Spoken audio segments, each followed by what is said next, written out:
Hello and welcome to BenBinFro's Thought for the Day for today, Tuesday, the 22nd of November. My name is Andrew and today we're going to be looking at the book of Isaiah, chapter 40, and it's a long passage from verses 12 to 26. And it goes like this. Who has measured the waters in the hollow of his hand, or with the breadth of his hand marked off the heavens?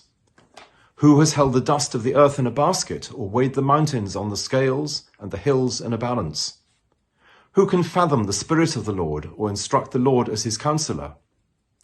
Whom did the Lord consult to enlighten him, and who taught him the right way? Who was it that taught him knowledge, or showed him the path of understanding? Surely the nations are like a drop in a bucket, they're regarded as dust on the scales. He weighs the islands as though they were fine dust. Lebanon is not sufficient for altar fires, nor its animals enough for burnt offerings. Before him all the nations are as nothing. They are regarded by him as worthless and less than nothing. With whom then will you compare God? To what image will you liken him? As for an idol, a metal worker casts it, and a goldsmith overlays it with gold, and fashions silver chains for it. A person too poor to present such an offering selects wood that will not rot. They look for a skilled worker to set up an idol that will not topple. Do you not know? Have you not heard? Has it not been told to you from the beginning? Have you not understood since the earth was founded? He sits enthroned above the circle of the earth, and its people are like grasshoppers. He stretches out the heavens like a canopy and spreads them out like a tent to live in. He brings princes to naught and reduces the rulers of this world to nothing.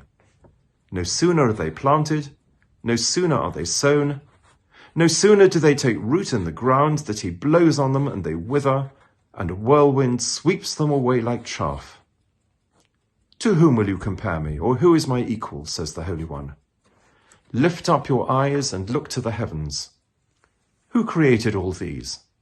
He who brings out the starry host one by one and calls forth each of them by name, because of his great power and mighty strength, and not one of them is missing.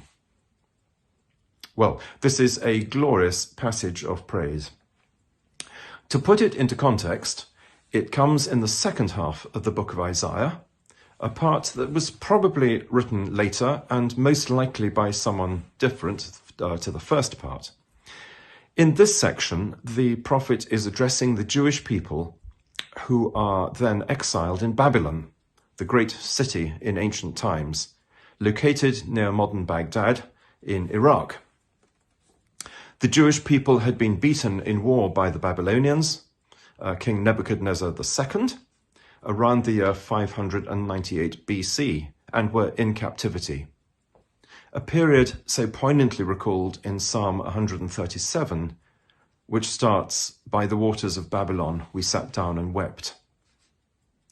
In the first part of chapter 40, the prophet assures the people of God's promises to them, of the certainty of their rescue and their eventual return to their homeland, in words which are so familiar from Advent carol services, from Handel's Messiah, and from the Christmas readings. Texts such as, "Comfort ye my people," "Make straight in the desert a highway for our God," "Every valley shall be exalted and every mountain and hill made low, and the glory of the Lord shall be revealed," and so on. And the passage continues, as we have just read, in the second part of the chapter, where Isaiah challenges the people to trust in their God, in that great series of rhetorical questions. Who has measured the waters in the hollow of his hand? Who has understood the mind of the Lord?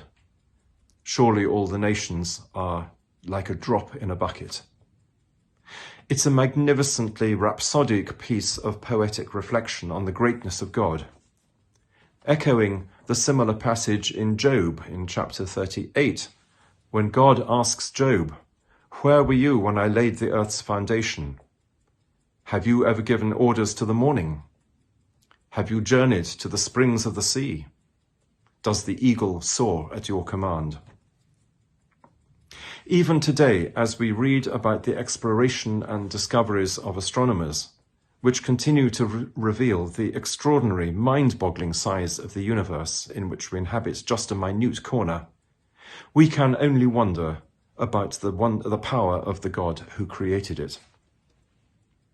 So in our troubled times today, when it's hard not to be worried and stressed by all the suffering we see around us, by war, by poverty, by hunger, by disease, climate change, and so on.